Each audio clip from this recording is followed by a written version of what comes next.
Courray. Présent. Véronique Clémenté. Présent. Guy Midi. Présent. Christine Gervais a donné pouvoir à Roland Fouché. Roland Fouché. Présent. Joël Condy. Présent. Sylvie Cellier. Présent. Sylvain Montpellier. Présent. Rémi Dujarrier. Présent. Yves Salah. Présent. Joël Chapelle. Présent. Daniel Berthelot. Présent. Thierry Bru. Présent. Alexis Aubin. Présent. Nathalie Giraud. Présent. Marjolaine Pouillot. Présent. Pascal Antoine. Présent. Stéphane Levacher, présent. Anne-Rouleau Collin a donné pouvoir à Véronique Clémenté.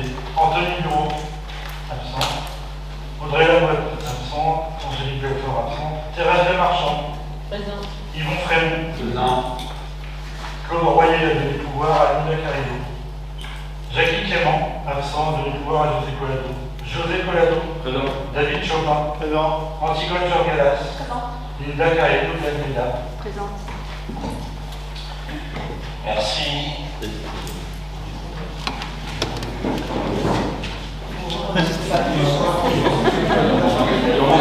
Monsieur Andrier, déjà parlé. Stéphane Andrieux. Pour une fois qu'il a Présent. Bien, je ne sais pas si on peut désigner Stéphane comme secrétaire ce soir. Donc Stéphane sera assuré le secrétariat.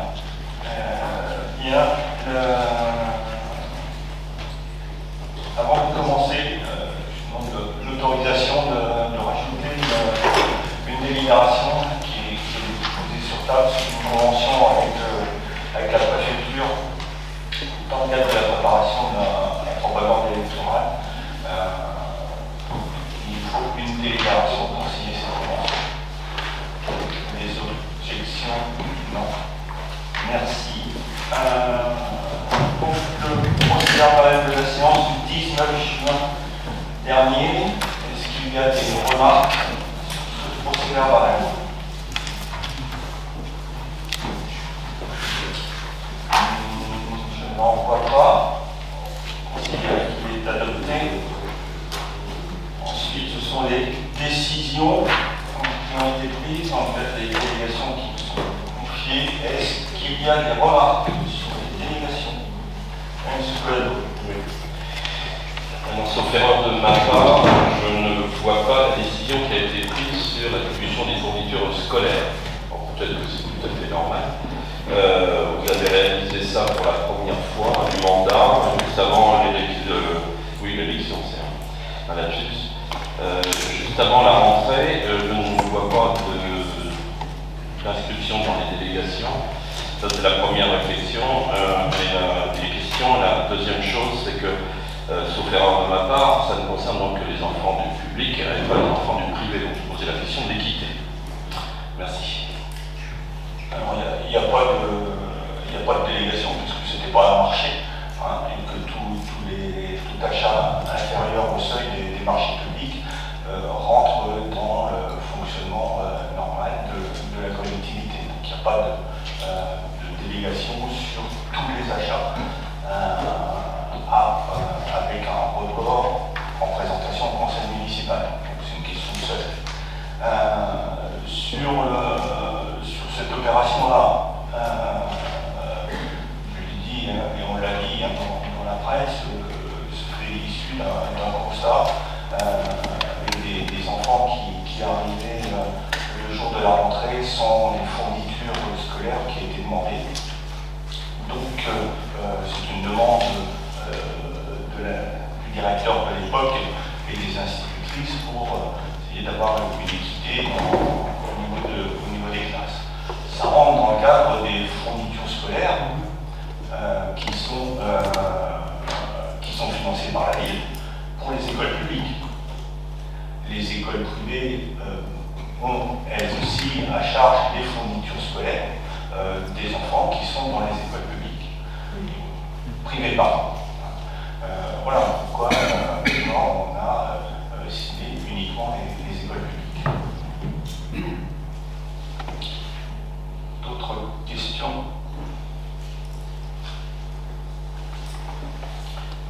Non. Nous allons pouvoir passer à l'ordre du jour.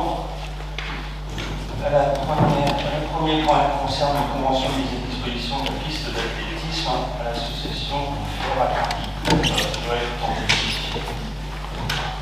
Depuis plusieurs décennies, la section d'athlétisme de l'Amicale de Pontoise a cessé toute activité par manque d'équipements praticables.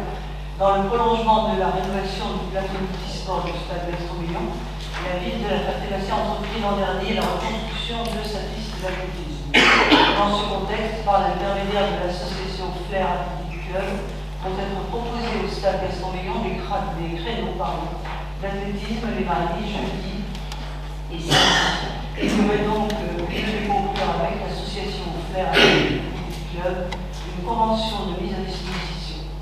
Il est proposé au conseil municipal de décider de conclure avec cette association une convention de mise à disposition et d'autoriser M. le maire à la signer. Merci. Une bonne chose de voir la pratique de l'athlétisme au stade avec cette convention des clubs de fer. Y a-t-il des questions? Non. Je vais mettre au vote. Contre. Abstention. Allez, je vous remercie. Question suivante. Joël Tanguy concerne une convention pour l'organisation des activités d'éducation nationale. Dans le cadre des activités sportives proposées sur le temps scolaire et encadrées par le personnel communal, il est nécessaire d'établir avec l'éducation nationale une convention formalisant les conditions et modalités d'intervention de la ville pour les cycles de gymnastique, de savoir rouler à vélo et l'ensemble des activités de pleine nature organisées sur la base de loisirs. Il convient de préciser que l'enseignant reste responsable de l'activité et de la sécurité de son groupe. En ce sens, l'enseignant a le pouvoir d'interrompre l'activité si les conditions de sécurité ne sont pas réunies ou si les modalités fixées par le contrat pédagogique ne sont pas respectées. La présente convention pourrait être consentie pour la durée d'une année scolaire et renouvelable chaque année par tacite reconduction de même durée, sauf négociation par l'une ou l'autre des parties. Il nous est donc proposé d'accepter de conclure avec l'Éducation nationale une convention relative à cette organisation et d'autoriser M. le maire à la signer. Merci. Des questions? Je n'en vois pas. Procéder au vote contre. L'abstention. Adopté. Merci. Question suivante. Voilà, couché. Concerne la massage. Illumination de voies, chemin de Chevreuil, des Chevreuils et rue Abbé. Vu la délibération en date du 19 juin 2025 portant sur l'adressage à la dénomination des voies communales, considérant qu'il y a lieu de procéder à la dénomination de deux nouvelles voies communales et d'autoriser l'engagement des démarches préalables à leur mise en service. En œuvre. À cet effet, il apparaît nécessaire de procéder à la nomination de deux nouvelles voies telles que présentées ci-dessus. Chemin de Chevreuil sur la section cadastrale TDR.lieu égal du chemin de Rade N50 CR50 Ciclo Jeudi à Bilotière. Rue à Ferré sur la section cadastrale SAC en lieu égal de la partie de la rue Jean Mermoz, reliant les rues Louis Pasteur et Alexandre Lévy. Par annexe suivante. Il est donc proposé au conseil municipal de valider le principe de procéder à l'élimination de deux nouvelles voies communales selon les conditions énoncées, chemin de Chevreuil et rue Abbé. L'autoriser le soutien de son représentant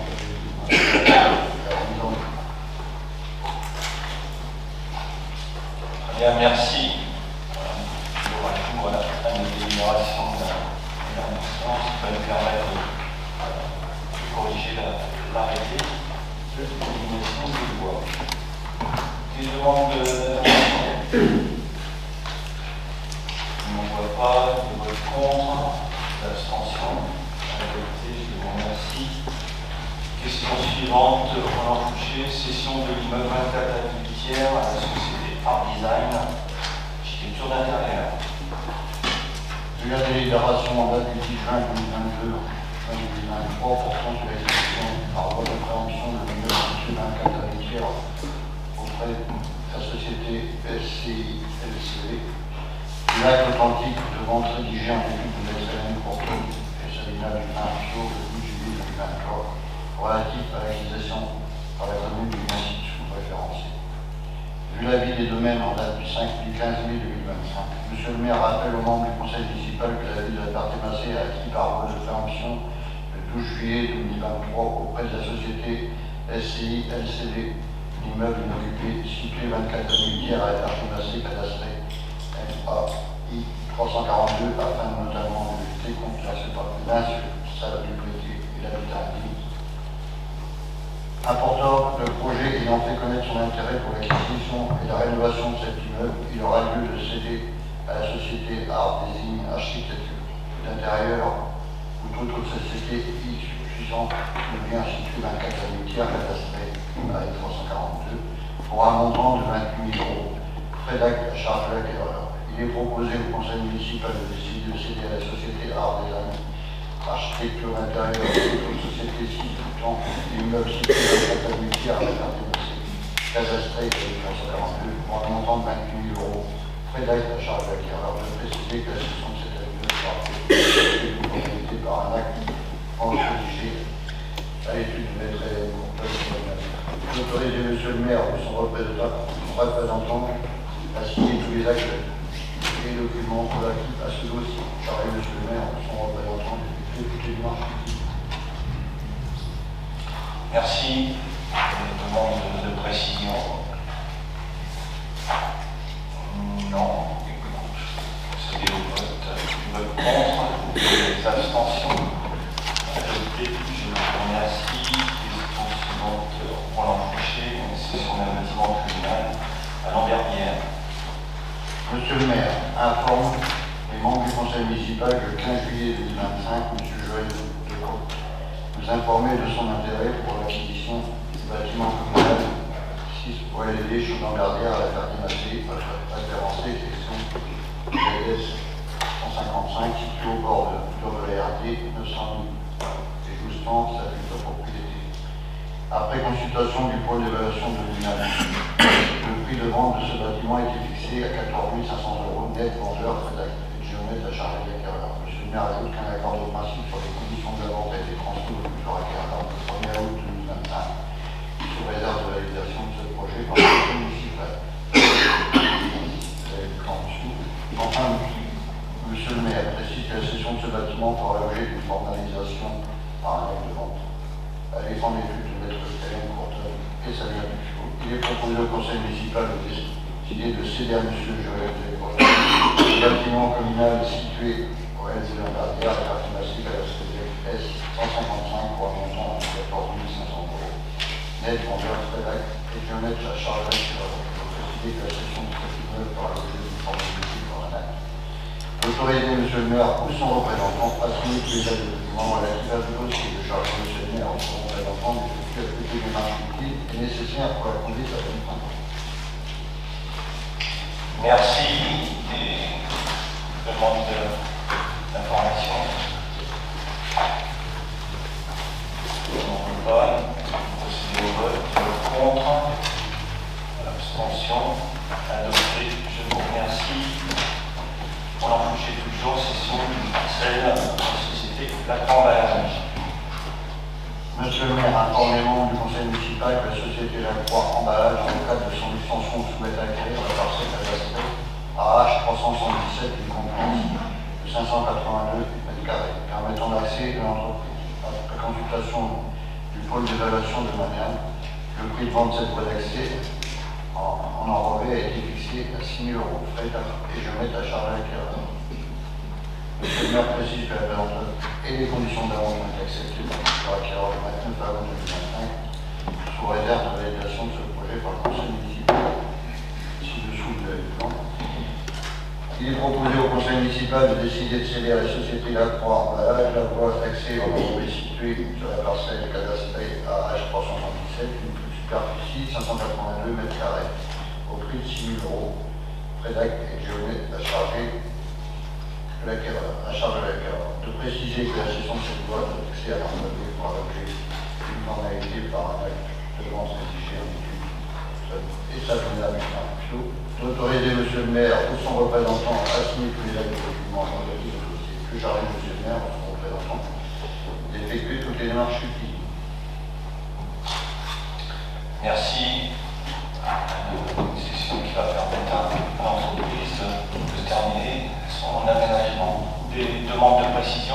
Monsieur Collado. Oui, merci. Nous nous interrogeons sur la compétence à céder cette parcelle. Je n'y vois aucun inconvénient, mais pour éviter toute turpitude que pourrait avoir la société Lacroix sur un éventuel contrôle de l'égalité, est-ce que ça ne serait pas une compétence de fer à l'eau compte tenu de la compétence qu'a la communauté d'agglomération sur la zone économique? Comme nous l'avons fait par le passé, il y a des terrains qui ont été vendus à Lacroix, mais dans le cadre de la compétence économique de Flarélo sur cette zone de Beauregard. Voilà la question que nous nous posons. Très bien. Donc la compétence pour vendre les terrains est une compétence communale, puisque les terrains n'ont pas été transférés au 1er janvier 2017 à Flarélo. Seuls certains bâtiments ont été transférés à Flarélo. Vous vous rappelez la cession qui a été faite pour la emballage. Nous avons cédé à 15 € le bâtiment, l'ancien bâtiment Screg, 15 €. Nous avons vendu à Flarélo 2 terrains qui étaient à proximité de la propriété Lacroix, à 20 000 €. Donc si vous reprenez la délibération, on a fait une cession à Flarélo à 20 000 € et Flarélo a revendu à Lacroix 90 000 €. Donc on a la possibilité de vendre nos terrains à l'intérieur de la zone. C'est pour ça que cette cession est proposée. C'est pour votre précision. Oui, monsieur Frémont. Je doute que les domaines se déplacent plus. Mais on vend une voie en enrobé. Pour ceux qui sont allés sur le terrain, il n'y a même pas un tiers qu'en enrobé. Le reste, c'est du tout venant. Le tiers d'enrobé qui a été fait, c'est l'entreprise La Foi qui l'avait financé. Le tout venant, c'est l'entreprise La Foi qui entretenait son chemin. Et on leur rend un accès en enrobé. Je pense que mettre ça dans un acte de vente, c'est erroné. Moi, je demande que ça soit revu, parce que cette parcelle-là n'est pas enrobée. Elle est en tout venant. Donc un terrain qui est en tout venant, elle est vendu moins cher qu'en enrobé. Donc vous trouvez, vous trouvez qu'on vend trop cher? Non, c'est pas ça. Mais c'est juste qu'on ne peut pas dire qu'on vend un terrain en enrobé s'il n'est pas en enrobé. Il est Si là c'est une voiture grise, vous n'allez pas. Il est partiellement en enrobé. Ah oui, il est.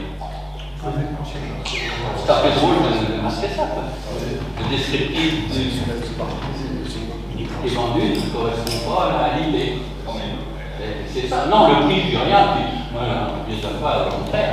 Mais ça, moi, pour connaître le site là-bas, quand j'ai vu en enrobé, je dis que ça a été fait dernièrement. Là, c'est la commune qui l'a fait, c'est le fils au comptable, mais je suis allé voir, en fait, non, c'est pas bon. Il y a bien une partie de cette parcelle-là qui est en enrobé. Ouais. Bon, ça serait pour vous, vous voudriez acquérir personnellement un chemin en tout venant avec un tout petit peu d'enrobé, vous seriez pas d'accord d'acheter la parcelle en enrobé. C'est une histoire de. Non, mais c'est vraiment. C'est une histoire de texte. C'est l'intitulé enrobé. C'est pour l'enrobé. Bon, c'est l'intitulé enrobé qui vous gêne ou c'est le prix? Ah non, pas le prix. D'accord. On peut modifier, on peut en faire en enrobé. Non, pas le prix, il n'y a pas de rien. Bah oui, ça correspond pas à la qualité. Si on achète une maison couverte en arbois, on dit qu'elle est en tuile, il y a quelque chose qui va pas. Là, c'est le cas. On va enlever les deux mots pour en enrobé. Voilà. Pas de problème.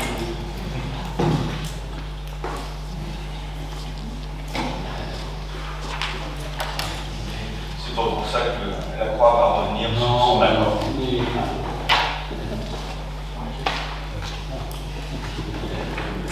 C'est donc d'autres questions? Non, je vais mettre au vote contre les abstentions adoptées. Je vous remercie. Question suivante, projet de maison partagée pour seniors. Sylvia. Dans une démarche d'accompagnement des personnes âgées et de renforcement du lien social dans une société de plus en plus individualiste qui favorise l'isolement des seniors, le conseil municipal a approuvé le 19 juin dernier les termes et conditions relatifs à l'implantation d'un site de colocation pour seniors par la société 4 Auteurs, connue sous le nom commercial de Cette Famille. Cette maison partagée pourrait être implantée au 38 rue d'Auvy à la place de l'ancien foyer des jeunes travailleurs. Avant la signature de la lettre d'intention, des modifications lui ont été apportées. Les conditions sont les suivantes. La maison, d'environ 300 mètres carrés habitable, compterait 10 chambres. La maison serait construite par la ville pour un montant de travaux de 715 000 € hors taxe. Elle serait ensuite mise à disposition de 4 auteurs dans le cadre d'un bail commercial pouvant aller jusqu'à 25 ans. La taxe foncière serait à la charge de la ville les 3 premières années, puis à la charge de 4 auteurs. Le loyer serait décomposé, comme vous pouvez le voir dans le tableau, soit un loyer fixe de 20 840 € hors taxe par an, et le loyer variable étant de 210 € par colocataire, si l'on se base sur un taux d'occupation de 80%, soit 8 locataires présents, cela ferait un loyer variable de 20 160 €, soit un loyer total de 41 000 € hors taxe. Il convient de valider l'ensemble de ces dispositions dans la lettre d'intention, étant précisé que le bail reprendra les termes de cette lettre. Il est donc proposé au Conseil municipal d'abroger la délibération T25060V en date du 19 juin 2025 portant sur le même objet, d'accepter de signer avec la société 4 auteurs la lettre d'intention relative à la réalisation des travaux de construction d'une structure innovante d'hébergement pour les personnes âgées en perte d'autonomie, de charger M. le maire ou son représentant à signer le document à intervenir, de charger M. le maire ou son représentant à signer la décision à intervenir ainsi que le bail y afférent, de charger M. le maire ou son représentant d'effectuer toute démarche utile. Merci. Une modification avant la signature de la lettre d'intention sur un élément important à porter à la connaissance du conseil municipal sur la prise en charge après les 3 premières années de la taxe foncière de l'établissement par la société. Voilà. Des précisions. On ne va pas procéder au vote. Vote contre. Abstention.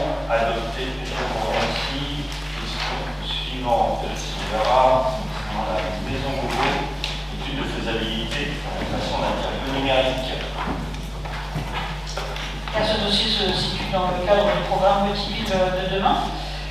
Le 30 septembre 2021, le Conseil municipal a accepté de conclure une convention cadre d'attribution du soutien à l'ingénierie de la Banque des Territoires, reconduite par 2 avenants signés le 7 juillet 2023 et le 16 mars 2024. Le département de l'Orne assure l'attribution du soutien à l'ingénierie de la Banque des Territoires et s'engage à proposer un accompagnement sur mesure au projet d'études contribuant à la démarche de revitalisation des centres-bourgs des petites villes. Dans le cadre de la réhabilitation de la maison Beauvau, patrimoine historique de la ville qui joue un rôle essentiel pour la vie associative et participe à l'attractivité de la Ferté-Massé, M. le maire propose d'aménager les communs de cette maison, c'est-à-dire le rez-de-chaussée, en tiers-lieu numérique. Une étude doit être réalisée. À cet effet, des subventions vont être sollicitées auprès de la région et du département, pour celui-ci dans le cadre de la délégation de la Banque des Territoires. Afin de permettre la mobilisation des crédits de cette dernière, il y aurait lieu de conclure avec le département de l'Orne, dans le cadre de la délégation de crédit qui lui a été confiée, un avenant numéro 1 à la convention cadre relative à l'attribution du soutien à l'ingénierie de l'entité fonctionnelle au programme Petite Ville de demain. Le coût de l'étude est estimé à 17 425 € hors taxe, soit 20 910 € toute taxe.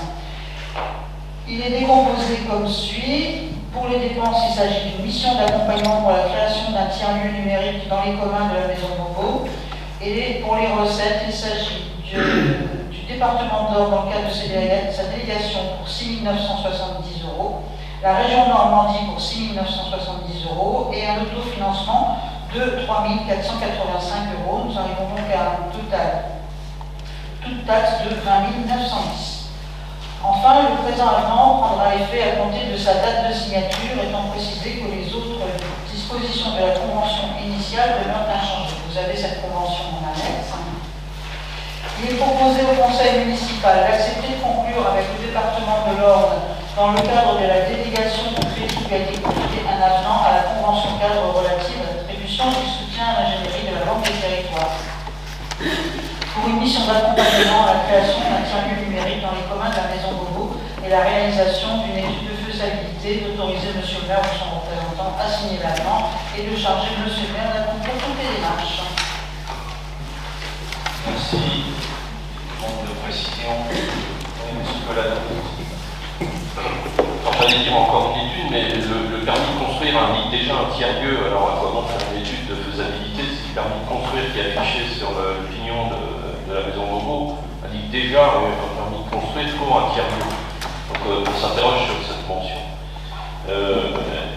Quelles sont les concertations que vous avez pu mener avec d'autres espaces numériques de services qui dépendent de la communauté d'agglomération ou d'autres ressources pour travailler ensemble sur cet espace? Le permis de construire était nécessaire pour le réaménagement complet de l'extérieur du bâtiment et la démolition de la maison qui était entre la maison Bobo et la salle numéro 5. Donc il fallait que le monde dépose un permis de construire pour ces modifications de façade.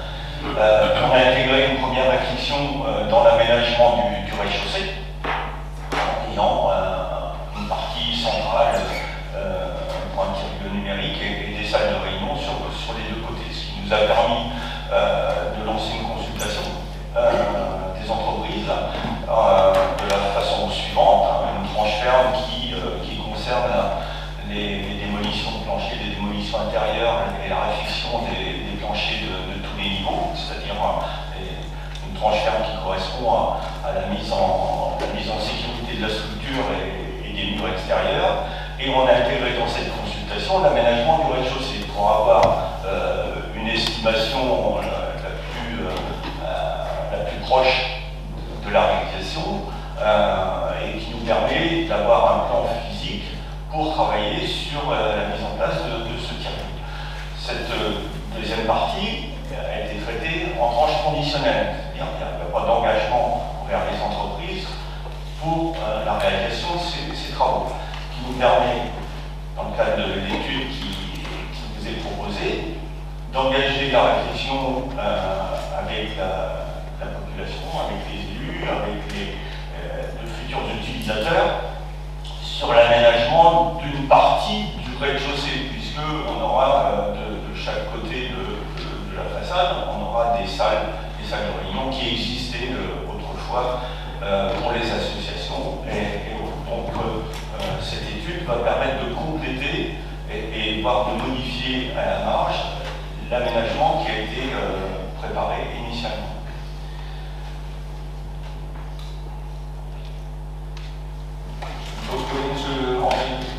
Donc, ça veut dire que la réflexion intégrera aussi le centre de télétravail, qui n'est pas un tiers-lieu numérique, mais dans l'offre qui est proposée aux entreprises ou aux travailleurs indépendants, ils seront associés à cette réflexion-là.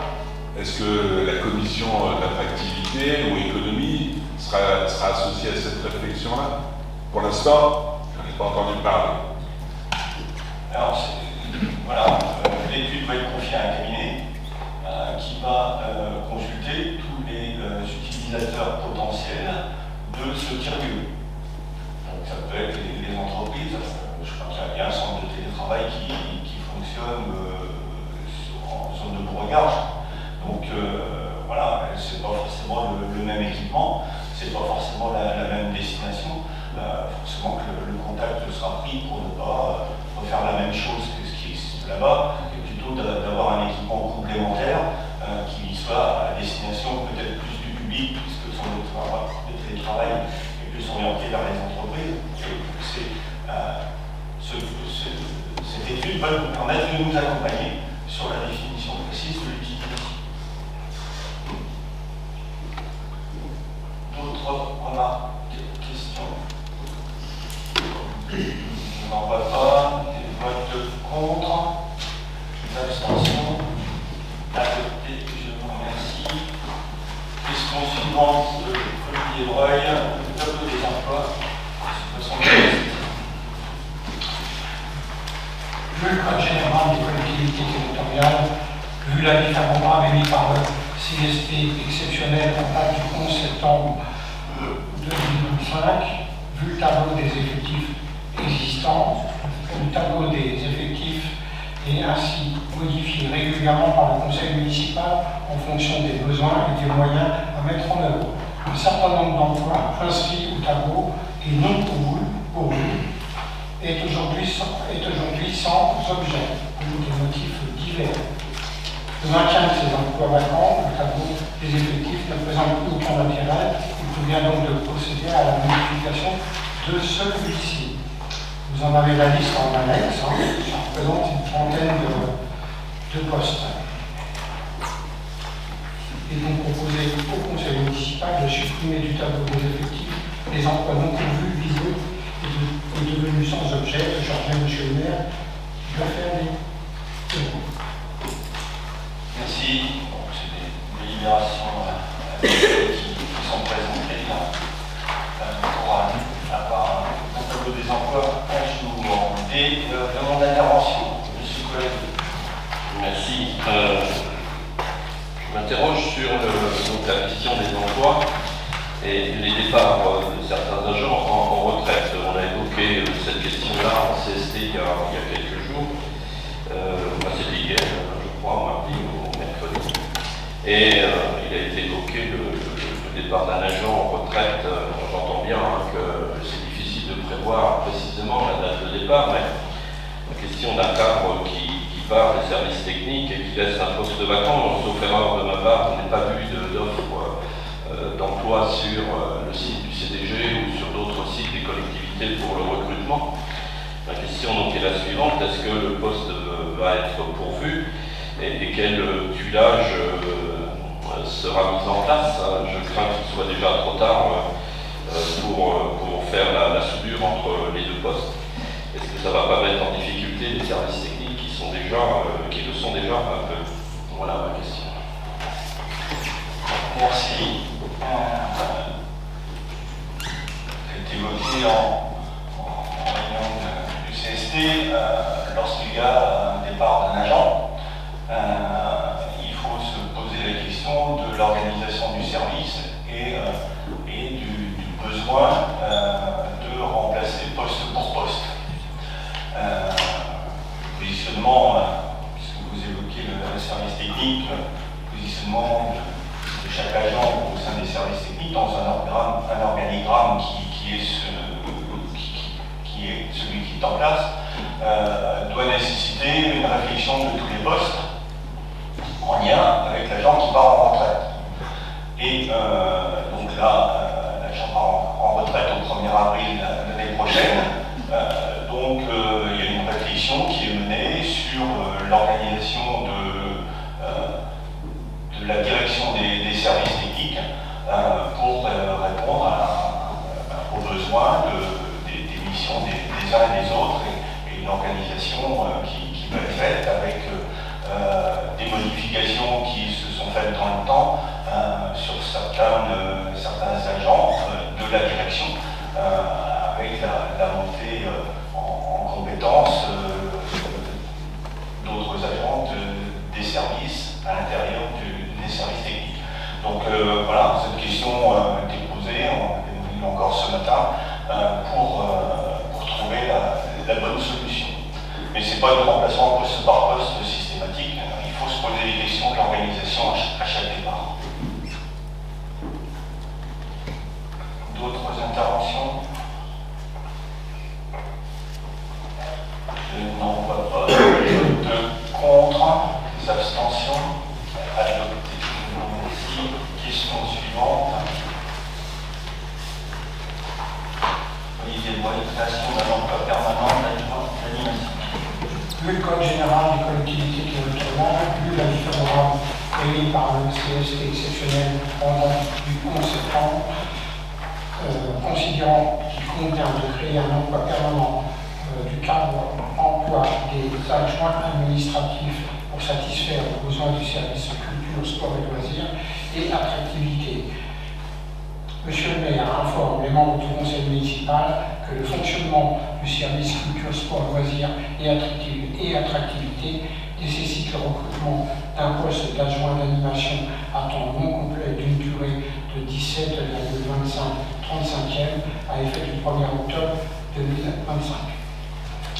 Enfin, monsieur le maire précise que les crédits nécessaires à cette création de poste seront inscrits au chapitre 12 Il est donc proposé au conseil municipal de procéder à la création d'un poste d'adjoint d'animation à compter du 1er octobre 2025, de préciser que d'après le délai légal de parution des vacances d'emploi et pour une durée qui ne peut être inférieure à 1 mois, sauf cas d'urgence, l'emploi pourra être également pourvu par un agent contractuel sur le fondement de l'article 3.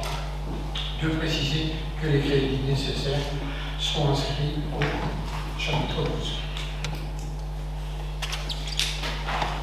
Merci. Des questions sur cette création de poste?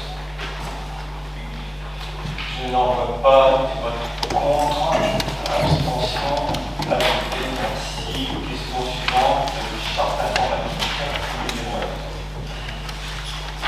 Vu le Code général des collectivités territoriales, vu l'avis favorable émis par le comité social territorial exceptionnel en date du 11 septembre, Monsieur le maire, après demande du conseil municipal, de différents outils technologiques et de l'information et de la communication sont mis à la disposition des agents dans le cadre de l'exercice de leur mission.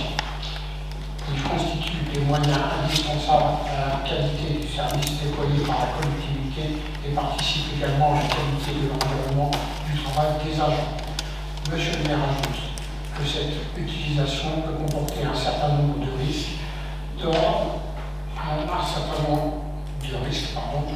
aussi bien technique que juridique, pouvant engager la responsabilité de la collectivité de ses agents.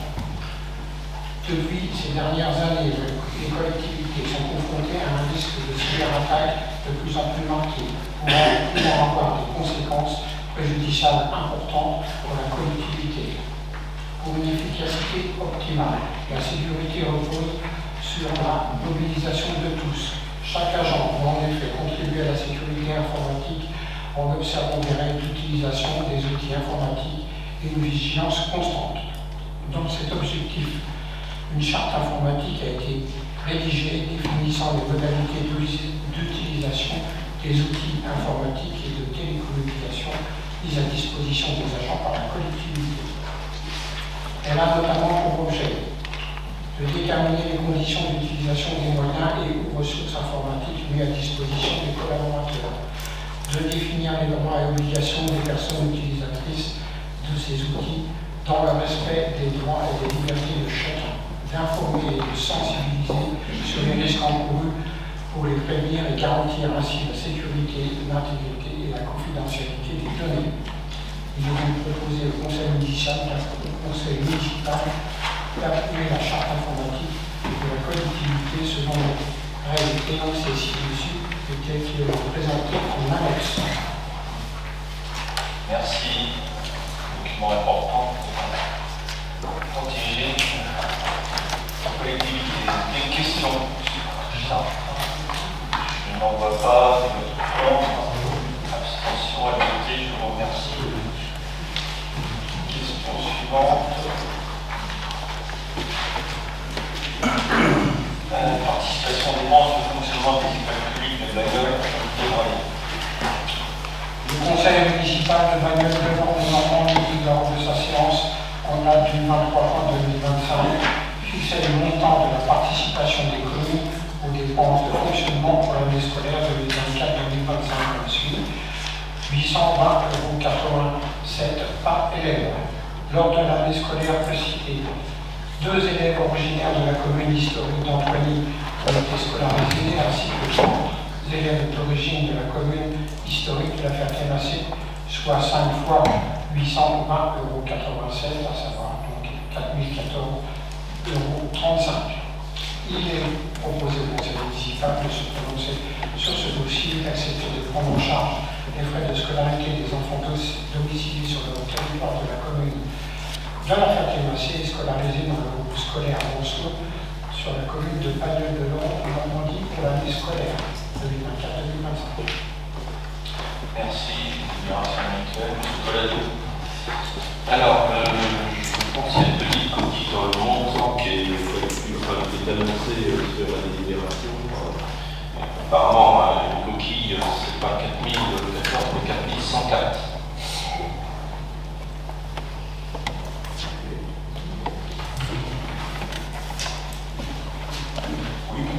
Ah, bah, c'est sûr. 5 fois 1120, non, mais 2014. je vais pas regarder. Vous avez fait l'opération, j'ai une coquille dans la délibération, on va le corriger. Ça fait 4104 et donc pas 4014. D'accord, merci. D'autres interventions? Je vais procéder au vote. Des votes contre, des abstentions. Adopté. Je vous remercie. Question suivante, opération d'ordre non budgétaire, Olivier Roy. Monsieur le maire informe les membres du conseil municipal que suite à la dissolution de la communauté de communes La Ferté-Massé Saint-Michel au 31 décembre 2016, le lotissement Hameau-Jacotin situé sur la commune de Saint-Michel-des-Monts a été transféré à la commune de La Ferté-Massé avant d'être réintégré à la commune de Bagnoles-de-Lans du fait de la création de la commune nouvelle issue de la fusion de la commune de Bagnoles-de-Lans de Saint-Michel-des-Andelys. Monsieur le maire ajoute qu'au moment de la dissolution du budget de la communauté commune, la trésorerie a affecté à tort le solde excédentaire de budget annexe de ce lotissement d'un montant de 77 123 € sur la balance des comptes de la ville de La Ferté-Massé. Cette discordance entre les comptes des deux collectivités doit être ainsi régularisée. Donc vous avez le tableau des opérations de recettes dépenses, c'est exactement la même, c'est complètement neutre pour les budgets et les budgets. Merci. Rectification de la part du président public. Des questions? On ne voit pas. De vote contre. Abstention. Adopté. Merci. Décision modificative numéro 2. Olivier Roy. Monsieur le maire informe le membre du conseil municipal afin de tenir compte de l'évolution des postes, des dépenses et des recettes qui devaient procéder aux ouvertures de crédit selon le tableau en annexe. C'est une règle essentiellement technique dont la majorité des modifications nous est demandée par le trésor public. Donc en dépenses d'investissement, on a donc sur le poste 10 en dotation foncière une régularisation que vous avez sur le tableau qui concerne une mauvaise affectation et la trésorerie nous demande de rectifier ce montant. Deuxième sur le poste 21, une régularisation d'écriture sur le parking de la nouvelle gendarmerie. Sur l'opération 300 concernant d'autres travaux, c'est les terrains aménagés pour la voirie sur la plateforme de pompage de la digue.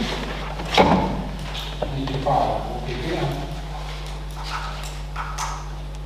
Autre poste, c'est la fourniture et la pose de l'escalier des ateliers municipaux, 5 000 €. Travaux de voirie sur l'opération 301, qui concerne la régulation du parking dont on vient de parler, juste avant.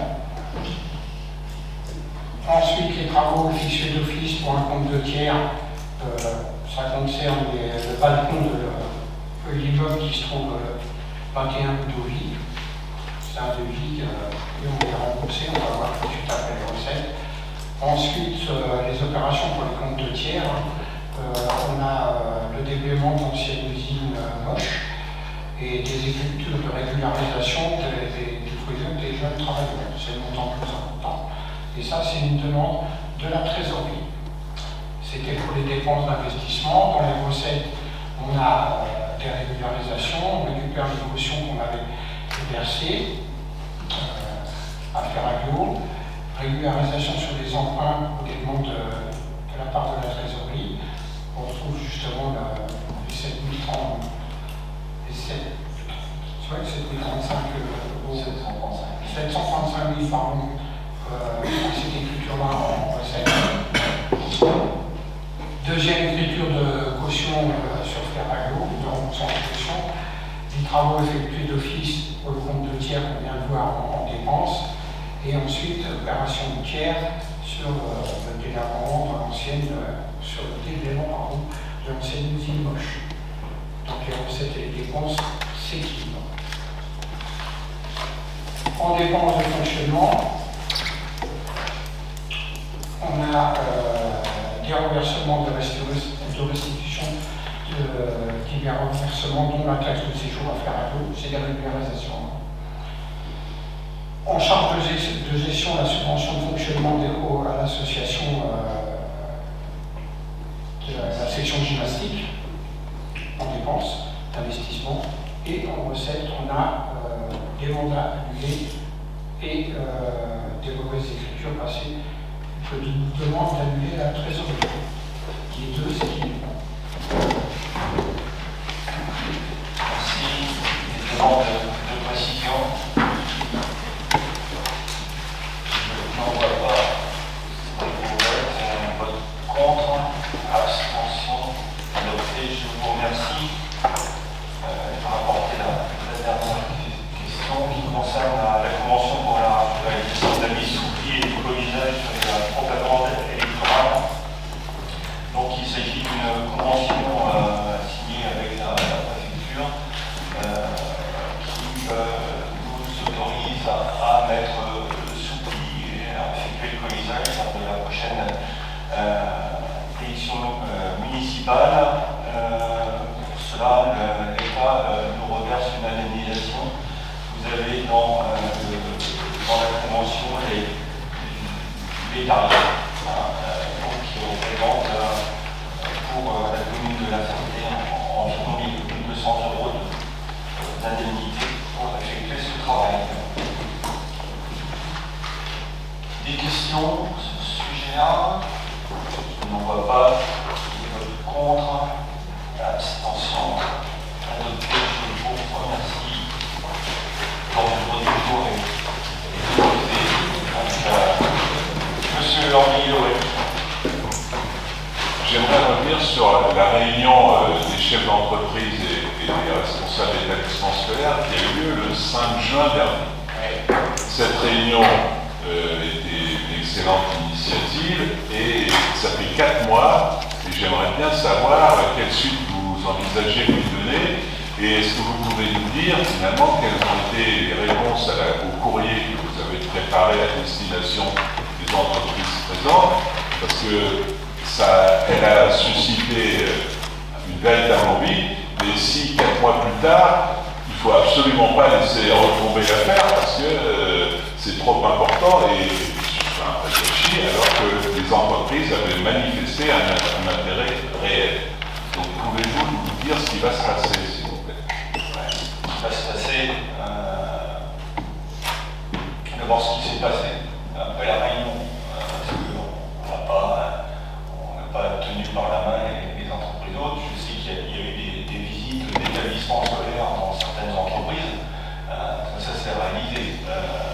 Après, il y a eu la période de congé, on a repris cette réflexion-là il y a quelques temps. Et donc la suite de l'opération, c'est une réunion sans doute de la commission qui va pouvoir regarder les orientations qu'il faut prendre et les actions qu'il faut mettre en place. Mais ce que je veux dire, c'est que les entreprises ont aussi pu prendre les contacts directement suite à cette réunion-là. Donc les choses se sont faites. Il faut qu'on reprenne la main sur tout ça. Voilà. Vous avez un calendrier? Je ne sais pas date pour l'instant.